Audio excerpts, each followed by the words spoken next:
Hello दोस्तों,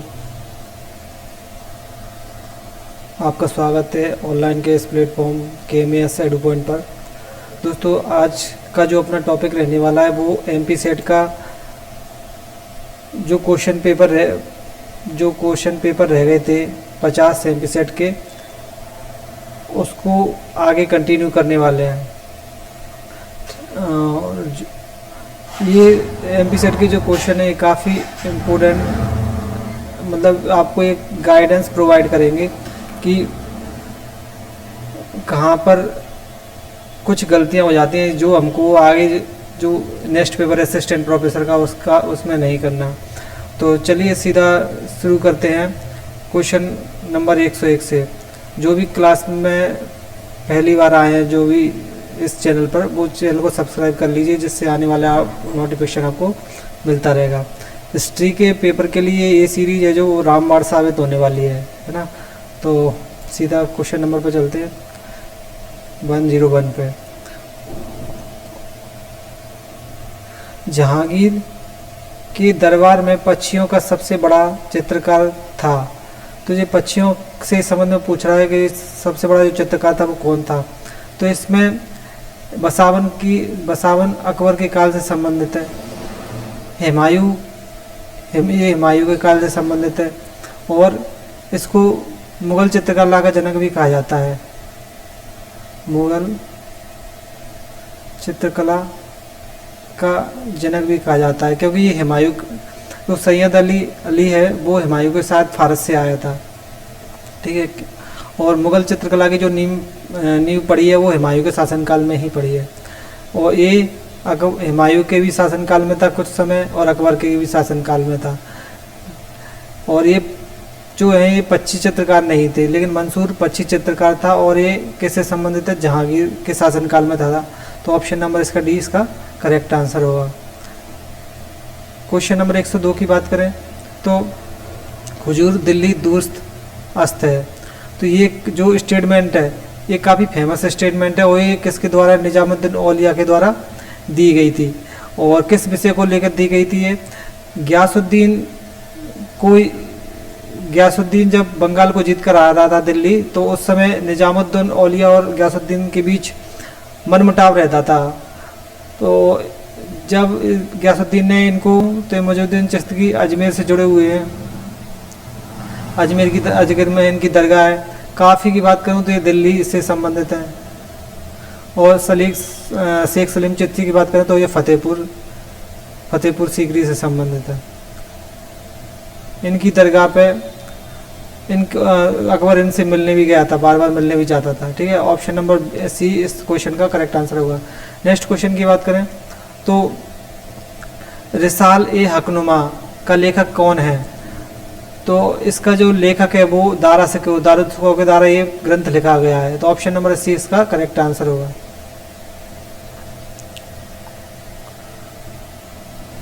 अभी आपको पता होगा कि ये एक क्वेश्चन पेपर जो कर रहे हैं वो MP सेट 2024 हिस्ट्री का पेपर सॉल्व कर रहे हैं ना। तो क्वेश्चन नंबर 104, निम्नलिखित सूफी शाखाओं में से किसने संगीत निषिद्ध है? सूफी शाखाओं के द्वारा में कौन सी संस्था है जिसके द्वारा, मतलब कौन सा संप्रदाय जिसके द्वारा ये संगीत को निषिद्ध किया गया है, प्रतिबद्ध किया गया है? तो चिश्तिया संगीत को बढ़ावा देता है, इससे अमीर खुसरे से जुड़े हुए हैं। कलंदरिया इसी उदारवादी विचारधारा का है, ना ये संगीत को सपोर्ट करता है ना संगीत का विरोध करता है। लेकिन नक्शबंदिया ये संगीत का विरोधी है, ठीक है, संगीत का विरोध करता है, विरोध करता है। तो ऑप्शन नंबर इसका ये करेक्ट आंसर होगा। नेक्स्ट क्वेश्चन की बात करें, क्वेश्चन नंबर 105, वह भक्ति संत कौन था जिसने सूफी संत बाबा फरीद से वार्तालाप किया था? तो बाबा फरीद की अगर गुरु वाणी की बात करें तो वो नानक के गुरु ग्रंथ साहब में मिलती है। गुरु ग्रंथ साहब में किसकी वाणी मिलती है दोस्तों? गुरु ग्रंथ साहिब में बाबा फरीद की वाणी मिलती है। लेकिन अगर वार्तालाप की बात करें तो ऑप्शन नंबर डी इसका करेक्ट आंसर होगा। रैदास भक्ति संत थे। इनकी बात करूँ तो ये महाराष्ट्र में एक्टिव थे और महाराष्ट्र के संत भी कहा जाता है। वारकरी संप्रदाय के संत थे, ठीक है। और तो ऑप्शन नंबर इसका डी इसका करेक्ट आंसर होगा। नेक्स्ट क्वेश्चन की बात करें तो 106, वह भक्ति संत कौन था जो कृष्ण का उपासक नहीं था। तो अगर कृष्ण के उपासक की बात करें तो इसमें मीराबाई कृष्ण के उपासक थी, सूरदास जी कृष्ण के उपासक थे और वल्लभाचार्य भी कृष्ण के उपासक थे। तो इसमें जो रामानंद मिलता है, रामानंद राम से संबंधित, राम के उपासक थे, राम के उपासक थे। तो ऑप्शन नंबर इसका 20 का करेक्ट आंसर होगा। मीराबाई ने कृष्ण को पति के रूप में स्वीकार किया है, कृष्ण को पति स्वीकार किया है। सूरदास की बात करूं तो ये कृष्ण भगवान से संबंधित है और इन्होंने सूर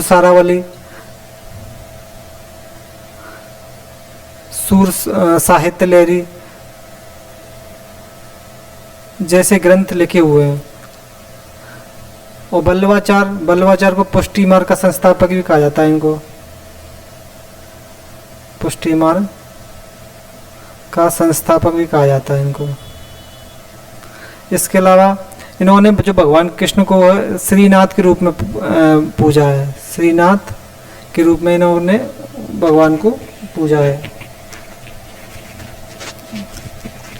नेक्स्ट क्वेश्चन की बात करूं तो 107, क्वेश्चन नंबर 107,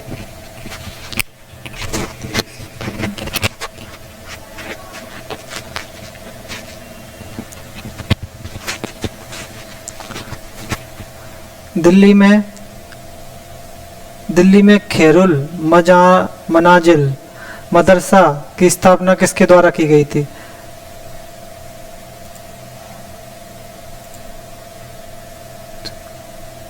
खेजुर मनाजिल क्या था, मदरसा था और इसकी स्थापना महानंगा द्वारा की गई थी। ये कौन थी, अकबर की धायमा थी। अकबर की क्या थी दोस्तों, धायमा थी। इसके अंडर कंट्रोल अकबर का जो शासन 1560 से और 1562 तक अकबर का जो शासन काल है वो इसके अंडर कंट्रोल रहा है, इसीलिए इस शासन को पेटीकोट शासन भी बोला जाता है। तो ऑप्शन नंबर इसका सी करेक्ट आंसर होगा, सी इसका करेक्ट आंसर होगा। नेक्स्ट क्वेश्चन की बात करें तो क्वेश्चन नंबर 108, निम्नलिखित में से कौन मुगल स्थापत्य कला का वह उदाहरण है जिसमें सर्वप्रथम संगमरमर का बहुलता से उपयोग हुआ है। अगर सर्वप्रथम उपयोग की बात करें, उन्होंने एक कंडीशन दे दी है इस क्वेश्चन में कि जो सर्वप्रथम है संगमरमर की इमारत, संगमरमर का प्रयोग सबसे उपयोग मतलब बहुत अत्यधिक उपयोग कहाँ हुआ है, किस इमारत में हुआ है। तो अगर सर्वप्रथम की बात करें तो एतमद्दौला का मकबरा है, इसमें सर्वप्रथम जो संगमरमर का प्रयोग हुआ है। अगर वो यहाँ पर सर्वप्रथम की जगह सर्वोत्कृष्ट पूछता तो ताजमहल हो जाता, ठीक है। तो ऑप्शन नंबर इसका बी करेक्ट आंसर है। और ये किसके द्वारा बनवाई गई इमारत थी, ये नूरजहां के द्वारा बनवाई गई इमारत थी, क्योंकि एतमद्दौला किसके पिता थे, फादर थे, नूरजहां के फादर थे, और ये जहांगीर के शासनकाल में बनाई गई थी, शासनकाल में बनाई गई थी। ताजमहल का पूर्वगामी कहा जाता है इसको। तो ऑप्शन नंबर इसका बी इसका करेक्ट आंसर होगा। नेक्स्ट क्वेश्चन की बात करें तो 109, सूची 1 से सूची 2 से सम्मिलित कीजिए और सूचियों के नीचे दिए कूट की सहायता से सही उत्तर का चयन कीजिए। ऑप्शन ए बादशाही मस्जिद लाहौर।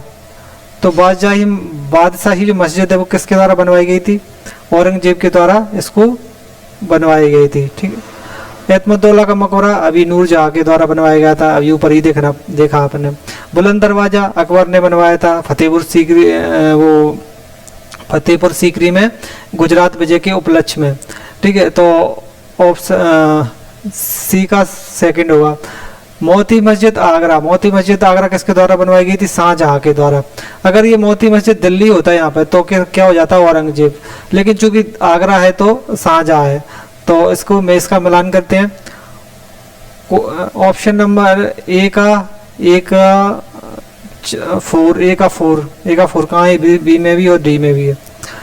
बी का 3 इसमें भी है, हाँ तो बी का 3 इसमें ही है, तो ऑप्शन नंबर इसका बी इसका करेक्ट आंसर होगा।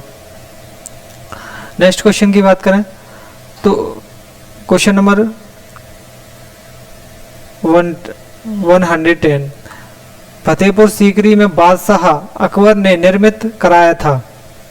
तो इन जो चारों ऑप्शनों में से अकबर के द्वारा फतेहपुर सीकरी में किसका निर्माण कराया गया था?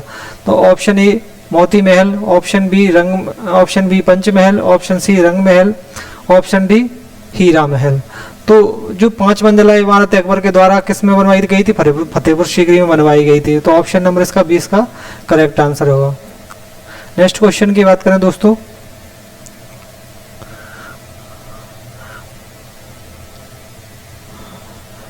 भारत के पश्चिमी तट पर ईस्ट इंडिया कंपनी द्वारा स्थापित प्रथम व्यापारिक कोठी निम्नलिखित में से कौन सी थी?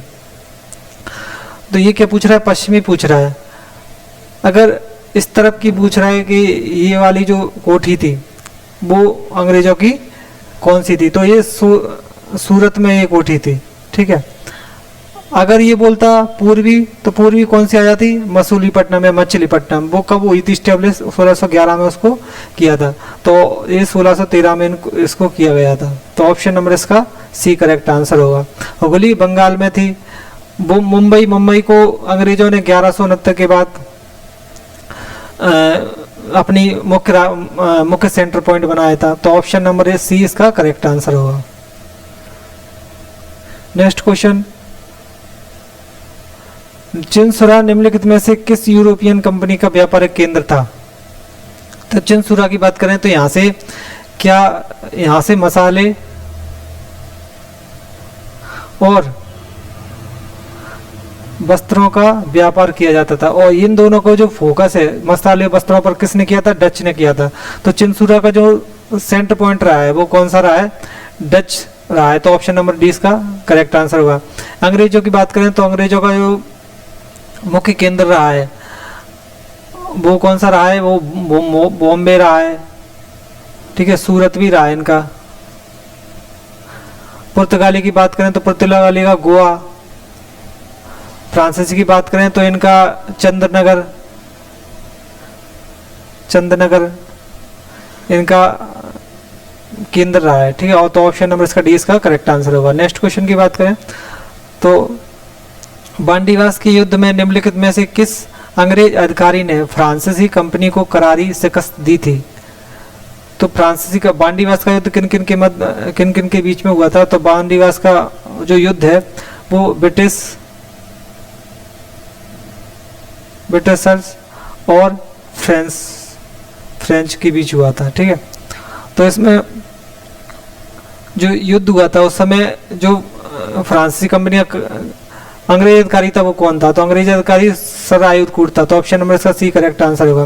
प्लासी के युद्ध की बात करें तो प्लासी के युद्ध के समय गवर्नर कौन था? रॉबर्ट क्लाइव था, जो मैं हेड था, और ये बक्सर के युद्ध के समय था।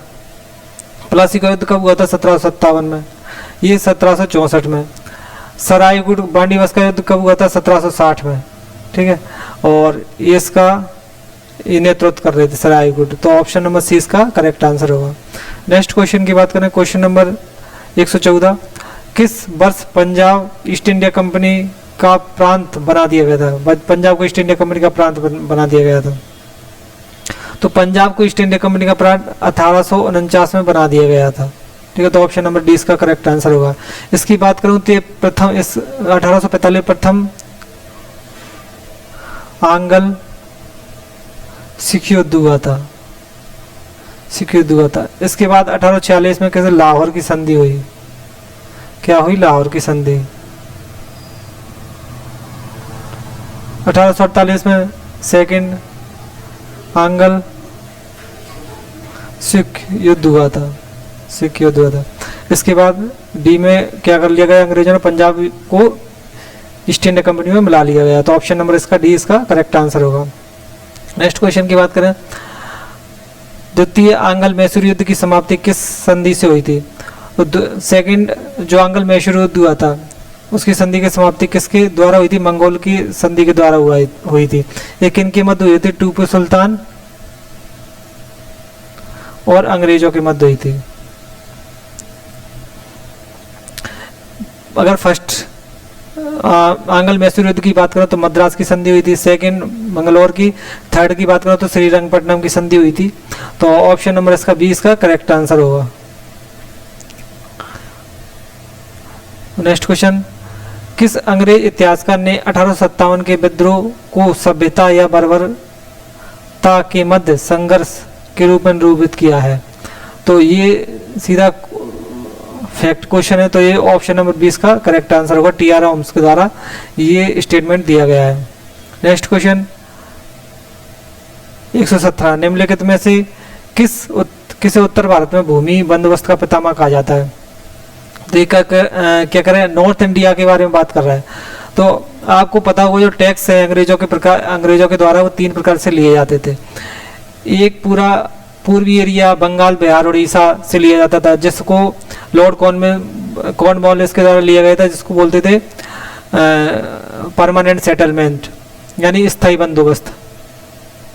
स्थायी बंदोबस्त वही कितने परसेंट भाग पर लिया जाता था? 19% भाग पर लिया जाता था। ये नीचे जो पूरा था रैयतवाड़ी व्यवस्था थी, जो सीधा किसानों से लिया जाता था रैयतवाड़ी, तो ये 51% भाग पर लिया जाता। और ये वाला जो उत्तर भारत का पंजाब, हरियाणा वगैरह एरिया था, ये मालवाड़ी ली जाती थी यहाँ, मालवाड़ी। और उत्तर भारत की बात करें तो ये वाला ही पूछ रहा है ये क्वेश्चन में, तो ये 30% भाग पर ली जाती थी। और इससे जो संबंधित है वो हॉल्ट मैकेंजी है। मालवाड़ी व्यवस्था से संबंधित कौन है? Holt Mackenzie. मालवाड़ी ये सीधा गांव को इकाई के रूप में समझ के लिया जाता था। ठीक है, थॉमस मोर इकाई से संबंधित है, ये थॉमस मोर रैयतवाड़ी से संबंधित है। एक किसान टू किसान लिया जाता था, प्रत्येक किसान से करके किसानों से लिया जाता। और ये स्थायी सेटलमेंट था, ये कुछ सालों का था पूरा, है ना। तो ऑप्शन नंबर इसका ये करेक्ट आंसर होगा। नेक्स्ट क्वेश्चन की बात करें,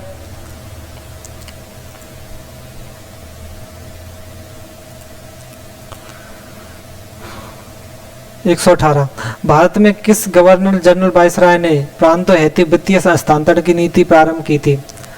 तो वित्तीय हस्तांतरण की नीति किसके द्वारा प्रारंभ की गई थी? लॉर्ड मेयो के द्वारा ये प्रारंभ की गई थी। तो ऑप्शन नंबर इसका 20 का करेक्ट आंसर होगा। नेक्स्ट क्वेश्चन की बात करें तो 119, किस अधिनियम के अंतर्गत केंद्र में द्विसदनीय विधानसभा की स्थापना की गई थी? केंद्रीय विधानसभा, केंद्र में द्विसदनीय विधानमंडल की स्थापना किसके द्वारा की गई थी?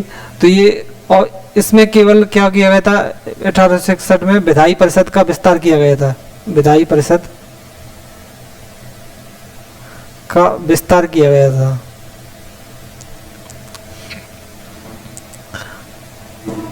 ऑप्शन नंबर अगर बी की बात करें तो बी जी निर्वाचक मुसलमानों के निर्वाचक आयोग, निर्वाचन मंडल को अलग कर दिया गया था इसमें। ठीक है, अगर ऑप्शन नंबर सी की बात करें तो इसमें केंद्र को द्विसदनात्मक बनाया गया था। तो ऑप्शन नंबर इसका सी इसका करेक्ट आंसर होगा। ऑप्शन नंबर सी इसका करेक्ट आंसर होगा। डी की बात करें तो यहाँ पे क्या किया गया था, केंद्र में जो व्यवस्था 1919 में लागू की थी ब्रिटिश ने, वो यहाँ पे प्रांतों में वही व्यवस्था लागू कर दी। केंद्र में हटाकर उन्होंने क्या कर दिया, प्रांतों में वही व्यवस्था लागू कर दी। तो ऑप्शन नंबर इसका सी इसका करेक्ट आंसर होगा। नेक्स्ट क्वेश्चन की बात करें, क्वेश्चन नंबर 120, निम्नलिखित में से किस वायसराय के प्रयासों से भिन्न प्रांतों में स्थानीय अधिनियम पारित किया गया था?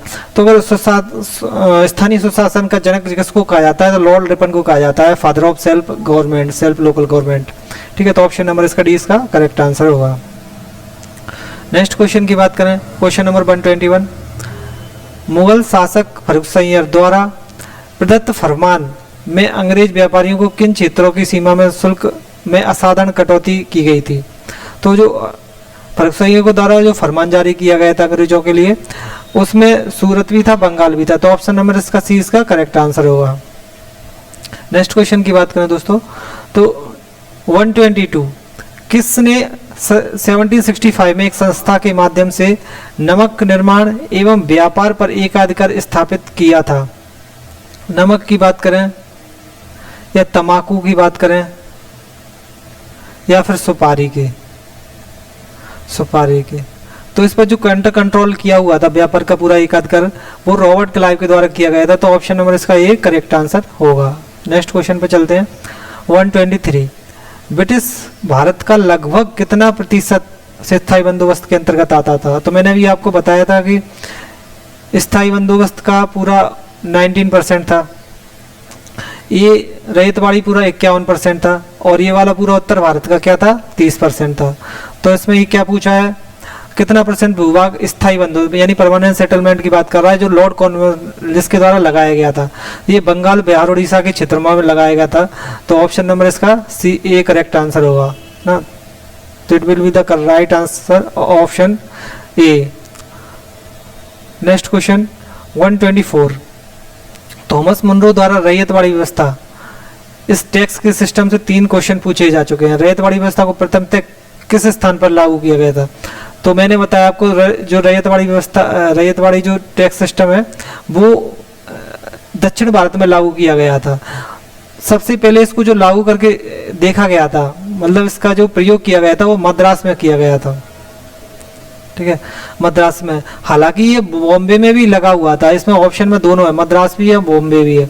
लेकिन जो सबसे पहले प्रयोग करके देखा गया, मतलब एक चेक करके देखा गया, तो उसमें मद्रास में सबसे पहले लागू किया था। तो ऑप्शन इसमें जो एमपीपीएससी के आंसर की है उसमें बी ऑप्शन माना हुआ है, तो मद्रास करेक्ट आंसर इसमें है। नेक्स्ट क्वेश्चन की बात करें, क्वेश्चन नंबर 125, तो wants and means of India के लेखक कौन है? ये किताब किसके द्वारा लिखी गई है? ये किताब डीवी नौरोजी के द्वारा लिखी गई है, और इसमें इन्होंने जो भारत से धन जा रहा है, जो अंग्रेज ले जा रहे हैं बाहर, तो उसके बारे में इन्होंने विरोध भी किया है इसमें।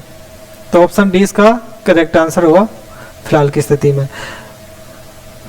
नेक्स्ट क्वेश्चन 126, निम्नलिखित में से किसे भारत में अंग्रेजी शिक्षा का मैग्ना कार्टा कहा जाता है? तो जो अंग्रेजी शिक्षा का मैग्ना कार्टा है वो वुड डिस्पैच को कहा जाता है। अगर मैकॉलम नेट की बात करूँ तो 1835 में आया, और ये प्लांटेशन थ्योरी की बात करता है। ये बोलता है कि जो शिक्षा है वो बड़े बड़े लोगों को दे दो, यानी पैसे वाले लोगों को दे दो, वो ऑटोमेटिक अपने आप क्या करेगी, नीचे की तबके पर आएगी। तो ये प्लांटेशन थ्योरी मैकॉलम नेट के द्वारा दी जाती है, 1835 में आता है। और वुड डिस्पैच 1854 में आता है। इसे अंग्रेजी शिक्षा का मैग्ना कार्टा भी कहा जाता है, और ये इसने ही भारत में जो अंग्रेजी शिक्षा की नींव को डाला था। ठीक है, इसके बाद, इसके आने के बाद बड़े बड़े कॉलेज खुलना स्टार्ट हो गए, जैसे मद्रास, कलकत्ता, मद्रास प्रेसिडेंटी में कॉलेज खुला था, कलकत्ता में खुला था। 3 कॉलेज खुले गए थे इसमें, एक होता मद्रास और कलकत्ता, एक कॉलेज, एक का मेरे को अभी एग्जैक्ट ध्यान नहीं आ रहा। ठीक है, और इसके बाद हंटर आयोग आया था। हंटर आयोग 1882 में आया था। इसने प्राथमिक शिक्षा की बात की है इसने।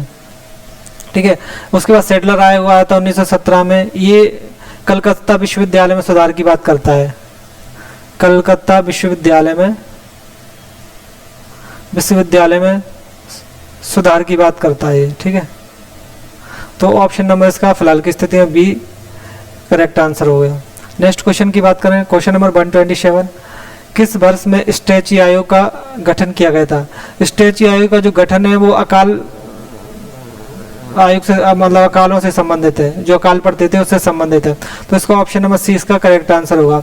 यहाँ से अकाल बहुत मतलब अकाल पड़ना स्टार्ट हो गए थे, अकाल पड़ते थे पहले, लेकिन यहाँ से अंग्रेजों के समय यहाँ से अंग्रेजों ने ध्यान दिया अकालों पर।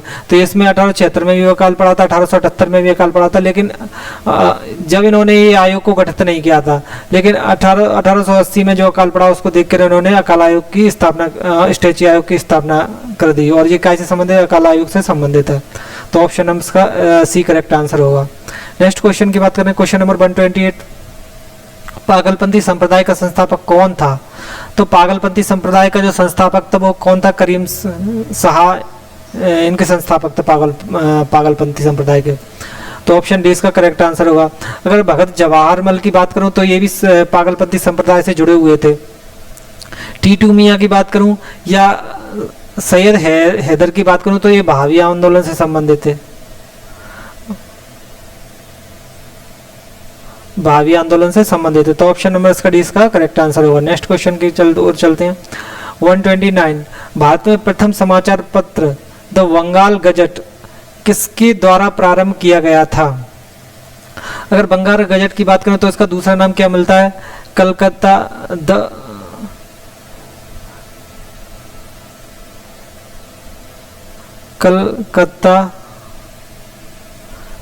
जनरल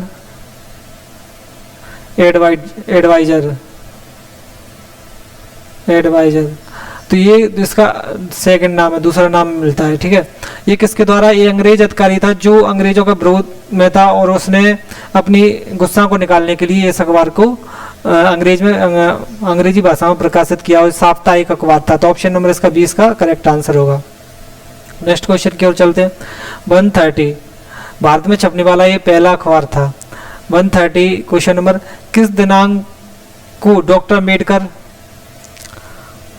और गांधी जी के मध्य पूना समझौता संपादित हुआ था? अगर पूना समझौता की बात करें तो पूना समझौता 24 दिसंबर 1932 को डॉक्टर अम्बेडकर और गांधी जी के मध्य समझौता हुआ था। इस समझौते में क्या है, जो अम्बेडकर थे उनको आरक्षित कुछ सीटें आरक्षित कर दी गई थी, ठीक है, क्योंकि अंग्रेजों ने गोलमेज सम्मेलन में इनको पृथक निर्वाचक मंडल के लिए पृथक निर्वाचन मंडल देने की बात कही थी, लेकिन गांधी जी ने इनको पृथक निर्वाचन मंडल की जिद को छुड़वाकर आरक्षित सीटें देने का वादा किया था। और इसमें जो गांधी जी की तरफ से जो हस्ताक्षर थे, गांधी जी की तरफ से मदन मोहन मालवीय के द्वारा किए गए थे, मदन मोहन मालवीय के द्वारा ये हस्ताक्षर किए गए थे, ठीक है। तो ऑप्शन नंबर इसका सी करेक्ट आंसर होगा। नेक्स्ट क्वेश्चन की बात करें तो क्वेश्चन नंबर 133, भारतीय राष्ट्रीय जागरण की दिशा में यह संगठन भारतीय राष्ट्रीय कांग्रेस का पूर्ववर्ती संगठन नहीं था। मतलब जो कांग्रेस है उसके कौन पूर्ववर्ती संगठन में नहीं था? तो लैंड होल्डर सोसाइटी ये तो थी, ये 1851 में बनी हुई सोसाइटी है, ये भी 1851 में है, ठीक है। ये इसका ईयर मेरे को ध्यान नहीं आ रहा, तो लेकिन ये बॉम्बे इसका करेक्ट आंसर होगा। ये भी पहले की मद्रास नेटिव, तो ऑप्शन नंबर इसका बी इसका करेक्ट आंसर होगा। नेक्स्ट क्वेश्चन की बात करें तो 132, 1877 में भारतीय सिविल सेवाओं में प्रतियोगी परीक्षा की अधिकतम आयु घटाकर कितनी कर दी गई थी? तो आईसीएस की जो परीक्षा थी उसकी आयु को 21 वर्ष से घटाकर क्या कर दिया गया था? 19 वर्ष कर दिया गया था। तो ऑप्शन नंबर इसका बी इसका करेक्ट आंसर हो जाएगा। नेक्स्ट क्वेश्चन नंबर 133, कर्जन द्वारा तिब्बत पर दबाव डालने हेतु यंग हस्बैंड मिशन किस वर्ष भेजा गया था? तो ये तिब्बत में जो प्रचार प्रसार करने के लिए भेजा गया था, ये कब भेजा गया था? 1903 में लॉर्ड कर्जन के द्वारा भेजा गया था। तो ऑप्शन नंबर इसका 20 का करेक्ट आंसर होगा। नेक्स्ट क्वेश्चन की बात करें तो 134, भारतीय राष्ट्रीय कांग्रेस का लाहौर अधिवेशन किस वर्ष हुआ था? तो लाहौर अधिवेशन 1929 में हुआ था। ये इसमें जो इसमें जो अध्यक्षता की थी वो JL नेहरू के द्वारा की गई थी। और इसमें पूर्ण स्वाधीनता को मनाने का मिशन रखा गया था। ठीक है, इसके आधार पर ही 26 जनवरी 1930 से संपूर्ण भारत में स्वाधीनता के रूप में स्वाधीनता दिवस मनाने लगे। ठीक है, तो ऑप्शन नंबर इसका ये करेक्ट आंसर होगा। ये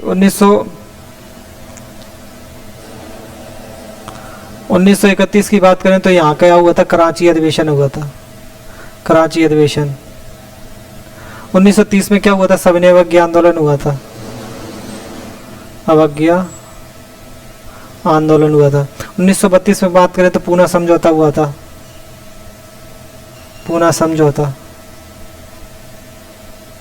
ठीक है, तो ऑप्शन नंबर इसका ये करेक्ट आंसर होगा। नेक्स्ट क्वेश्चन की बात करें, क्वेश्चन नंबर 135। तो 21 सितंबर 1932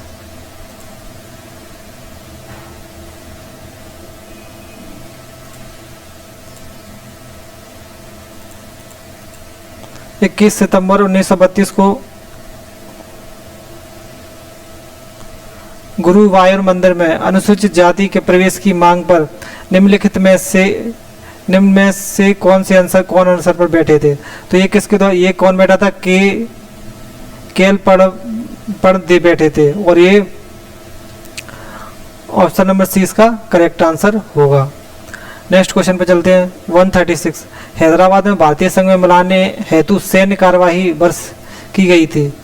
मतलब हैदराबाद को भारत संघ में कब मिलाया गया था, तो ये कब मिलाया गया था, 1948 में मिलाया गया था ऑपरेशन पोलो के द्वारा, ऑपरेशन पोलो के द्वारा, सरदार वल्लभ भाई पटेल के द्वारा ये मिलाया गया था। तो ऑप्शन नंबर डी इसका करेक्ट आंसर होगा। नेक्स्ट क्वेश्चन पे चलते हैं। क्वेश्चन नंबर 137 मुस्लिम लीग के द्वारा कलकत्ता में सीधी कार्रवाई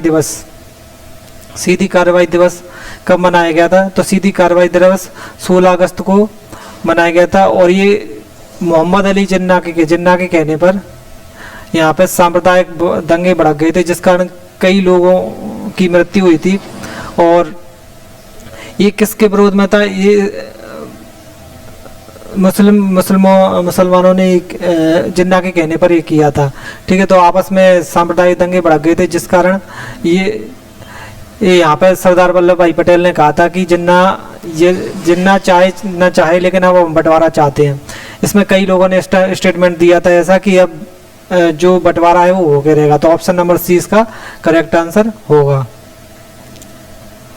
नेक्स्ट क्वेश्चन 138 भारतीय संविधान की निम्नलिखित में से किस धारा ने देश में बेगार प्रथा को गैर कानूनी घोषित किया था। तो बेगार प्रथा की बात करें तो किसके द्वारा गैर कानूनी घोषित किया गया था, तो ये धारा 23 के अंतर्गत इसको गैर कानूनी घोषित किया। तो ऑप्शन नंबर इसका 20 का करेक्ट आंसर होगा। नेक्स्ट क्वेश्चन की बात करें 139 मद्रास प्रेसिडेंसी से हटाकर पृथक आंध्र राज्य गोतवा किस वर्ष निर्मित किया गया था। तो ये जो आंध्र प्रदेश राज्य को भाषाई आधार पर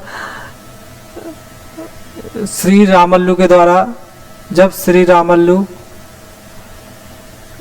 68 अनशन पे बैठे थे भाषाई राज्यों के आधार की मांग को लेकर, तो उसमें जवाहरलाल नेहरू ने इनकी 63 पर अनशन के कारण इनकी 63 दिन इनकी मृत्यु हो जाती है। और इसके बाद ये आंदोलन भाषाई जो राज्य है उनको लेकर आंदोलन बहुत ज़्यादा तेज हो जाता है, और जिसके कारण नेहरू जी के द्वारा 1953 में सबसे पहला राज्य आंध्र प्रदेश को 1953 में बनाया जाता है। तो ऑप्शन नंबर इसका ये करेक्ट आंसर होगा। ठीक है, नेक्स्ट क्वेश्चन की बात करें तो इसके बाद 140 तृतीय पंचवर्षीय योजना में सार्वजनिक क्षेत्र के उपक्रम हेतु कितनी राशि का प्रावधान किया गया था। तो ये ऑप्शन नंबर डी इसका करेक्ट आंसर होगा। ऑप्शन नंबर डी इसका करेक्ट आंसर होगा।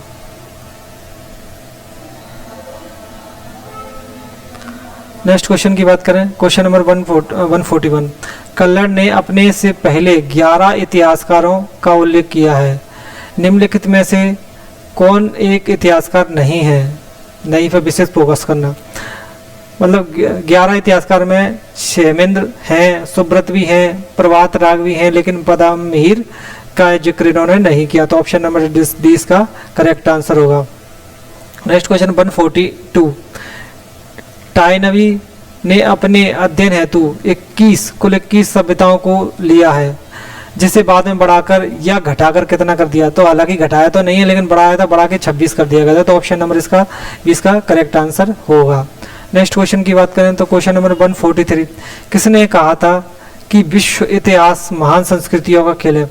अब ये वाली जो स्टेटमेंट है डायरेक्ट हिस्टोग्राफी को लेकर ये स्टेटमेंट है, हिस्टोग्राफी से संबंधित मतलब ये हिस्टोग्राफी के अंतर्गत आती हैं, और ये डायरेक्ट स्टेटमेंट है, ये आपको याद ही करना पड़ेगा। जैसे ये वाला जो कथन वो कहा गया है, किसके द्वारा कहा गया है? ओसवाल्ड स्पेलेंगर के द्वारा कहा गया। तो ऑप्शन नंबर इसका ये करेक्ट आंसर होगा। नेक्स्ट क्वेश्चन की बात करें क्वेश्चन नंबर 144। कार्ल मार्क्स की मान्यता अनुसार बर्न संघर्ष अंतिम विजय किस वर्ग की होगी? बर्न संघर्ष में जो अंतिम विजय किसकी होगी? तो ये सर्व हारावंश को सपोर्ट करता है। तो ऑप्शन नंबर इसका डी इसका करेक्ट आंसर होगा।